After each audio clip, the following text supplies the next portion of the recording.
Bonjour, c'est Gilles sur boursicoté.com. Voici l'analyse technique du CAC 40 pour cette journée du vendredi 5 septembre 2014. Avec donc aujourd'hui un scénario qui était attendu, je vous avais indiqué deux scénarios possibles, donc une ouverture directe au-dessus de cette zone des 4496 points, avec donc une possible poursuite donc du mouvement, ou alors une clôture sous cette zone avec un risque d'avoir une bougie d'hésitation qui traduirait en fait une pause suite à la forte hausse qu'a connu l'indice parisien hier. C'est donc le deuxième scénario qui a été finalement utilisé, qui a été observé aujourd'hui. Donc on vient ici marquer une bougie qui confirme la zone des 4496,50 comme une zone de résistance, puisqu'après avoir testé cette zone hier, on est venu marquer donc cette petite bougie de temporisation sur la séance du jour. Donc on valide la continuité haussière, puisque le point bas ici est supérieur au précédent. Alors effectivement on ne vient pas marquer un nouveau point haut, mais vu l'amplitude de ce point haut sur la séance d'hier, la clôture à l'extérieur des bandes de Bollinger, on pouvait effectivement s'attendre à ce genre de bougie, même s'il n'y avait pas, si rien n'est automatique. Donc on vient ici inscrire une bougie dans un contexte du point de vue des indicateurs qui reste haussier. Le RSI ici continue à évoluer à la hausse, le stochastique demeure en zone surachetée, et donc le MACD confirme la réorientation. La phase de consolidation suite à la séance d'hier s'inscrit dans des volumes inférieurs à ceux de la hausse, donc ça c'est une assez bonne chose.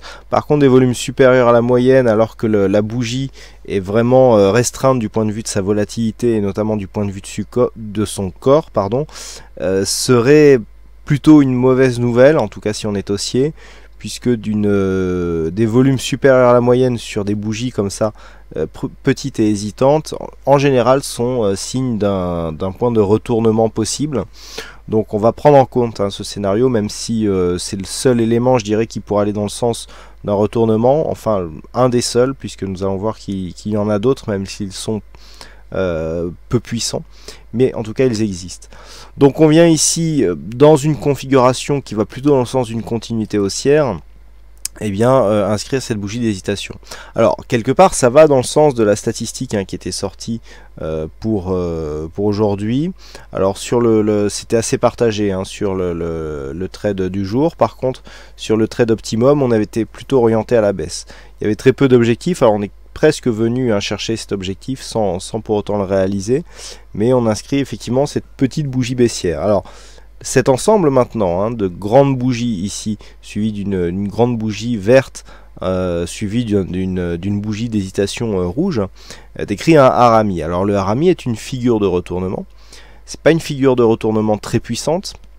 Les volumes iraient plutôt dans le sens d'une validation de ce harami.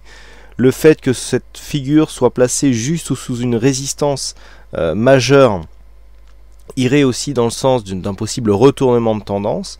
Maintenant, nous allons voir ce qu'il faudra pour confirmer cette figure, puisque le harami demande une confirmation après son inscription, à savoir une bougie fortement baissière, donc qui devrait intervenir sur la prochaine séance pour valider ce signe de retournement. Alors, une petite parenthèse, c'est là qu'on voit qu'il est difficile de se servir d'un harami pour trader, puisque si on attend que la prochaine bougie confirme le retournement par une bougie si possible de même amplitude que la bougie d'entrée avec une couleur inverse, ça nous donne une bougie en fait qui nous ramène ici sur la zone des 4400, et venir shorter le retournement sur une baisse qui a déjà été faite nous expose en fait à une possible reprise de la tendance qui reste la tendance de fond à la hausse. Donc c'est pour ça que déjà le harami étant une des figures chartistes qui a le moins qui a le moins bon taux de réussite,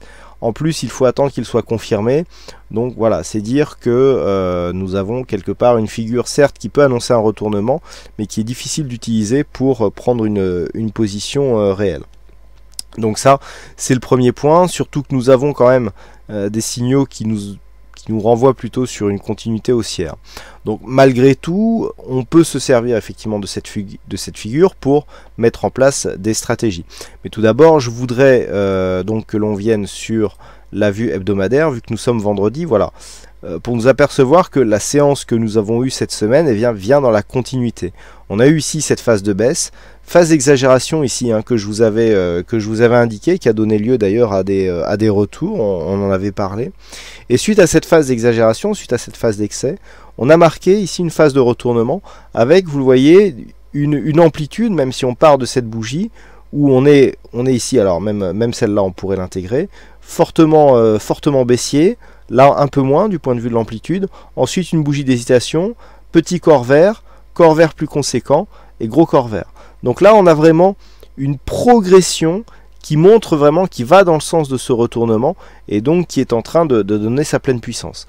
On revient sur une zone qui était une zone majeure. Si on écarte un petit peu le graphe, ça se voit encore mieux sur la vue hebdomadaire. Nous sommes venus tester ici cette semaine une zone qui a longtemps été une zone de résistance précédemment, la zone des 4495. Vous voyez que pendant ces 5 semaines, je dirais même 6 si on rajoute celle-là après le petit accès de faiblesse que nous avions eu là. Donc on a 6 bougies hebdomadaires ici qui ont pris cette zone comme zone de résistance. Donc c'est dire si cette zone était une zone attendue comme objectif pour une poursuite du mouvement haussier. Ensuite, suite à rupture, on a ouvert sur un gap, on a franchi cette zone et ensuite on l'a confirmé comme zone de support. On a marqué une petite phase de hausse, on a cassé, on est revenu sous cette zone comme résistance et puis ensuite on a imprimé le mouvement baissier. Donc c'est dire si cette zone ici des 4495 points devrait quand même retenir les cours. Alors, toutefois, si ces cours étaient franchis d'une manière rapide, eh bien cela serait un signe que si, malgré donc la puissance et donc l'aplomb de cette zone horizontale, si on arrive à valider une cassure assez rapide, eh bien ça montrera que malgré cette phase de hausse, nous avons ici un gros potentiel haussier. Je vous rappelle, nous y reviendrons sur la vue daily, que nous avons une figure chartiste qui pourrait nous renvoyer un objectif au-delà des 4700 points. Donc on viendrait ici valider une rupture de cette zone de point haut et puis on viendrait vraiment à valider le possible mouvement baissier que nous avions là au sortir de cette tendance haussière, vraiment en retournement, et donc on viendrait valider une continuité haussière. Donc pour la semaine prochaine, la zone qu'il va falloir surveiller comme le lait sur le feu, c'est cette zone ici des 4495 points. Une rupture rapide de cette zone effectivement pourrait ouvrir la voie vers de nouveaux objectifs. On le voit ici, c'est 4598, 4600 points, les plus hauts que nous avions eu en juin, qui seront l'objectif, en tout cas l'objectif hebdomadaire, sur une cassure de cette zone. À la baisse, par contre, les points de retournement sont relativement bas, puisque du point de vue de la loi de Dow, il faudrait venir casser ici le point bas de cette semaine, à savoir les 4358 points, pour casser la dynamique actuelle. On en est relativement loin, on est plus proche ici des 4500 que des 4350. Donc pour l'instant, je dirais que c'est un peu hors de propos. Bon, toutefois, si on venait casser ici, on a un petit point de repère, c'est la zone ici des 4418, zone qui avait été résistance ici sur cette zone de rebond, précédemment support. Donc ici, on est venu valider la cassure ici, on est venu chercher un support, on est venu rebondir sur cette résistance qui était précédemment support. Donc confirmation ici d'une phase baissière, et ensuite on s'est enfoncé.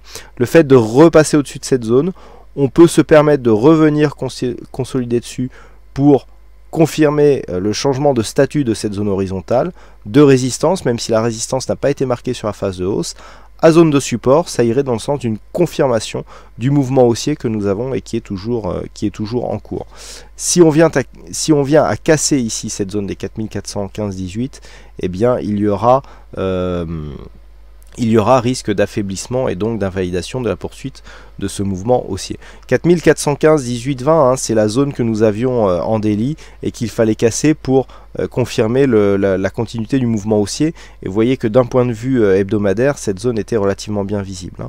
C'était une zone majeure qu'il fallait casser donc pour continuer sur le mouvement. Et donc cette zone, eh bien maintenant, ça sera la zone à préserver pour préserver l'intégrité du mouvement. Donc comment synthétiser tous ces éléments pour la séance de lundi? Eh bien tout simplement en reprenant les mêmes zones. Donc on retrouve notre zone des 4496 points, une cassure rapide invaliderait de fait le harami. Le harami sera invalidé à partir du moment où on cassera le point haut de la figure, à savoir ici les points hauts à 4509,58, donc on arrondira à 4510 points. Sur une cassure même temporaire des 4510 points, on invalide totalement le harami. Par contre, donc on valide une poursuite du mouvement haussier. Par contre, si les cours ouvrent ici sous cette zone des 4496 points et commencent à s'enfoncer, premier signal rupture ici de la zone des 4461, avec un objectif donc affiché à 4415, cette fameuse zone sur laquelle j'attirais votre attention sur le graphe hebdomadaire, eh bien, le fait de revenir dans un premier temps sur cette zone, eh bien, confirmera le harami, donc on pourra avoir une poursuite du mouvement baissier, mais qui sera confirmée sous cette zone des 4415, on a vu pourquoi sur le graphe hebdomadaire. Voilà ce que l'on peut dire donc sur cette analyse technique du CAC 40. Donc aujourd'hui il y avait un fixing, c'est Dussel qui gagne sur cette session, bravo à toi Dussel. Et puis quant aux statistiques donc pour la prochaine séance, c'est relativement équilibré, puisque nous sommes à 54%, non même 55%, hein, puisque nous avons 54,5%, donc 55% de probabilité antérieure d'avoir une bougie haussière par rapport à celle, donc par rapport à la configuration que nous avons aujourd'hui. Voilà donc pour cette analyse technique du CAC 40, ben, il ne me reste plus qu'à vous souhaiter à toutes et à tous une bonne soirée, bon week-end, bonne chance dans vos prochains trades, et on se retrouve donc dès la semaine prochaine pour d'autres analyses techniques en vidéo. Bonsoir à tous.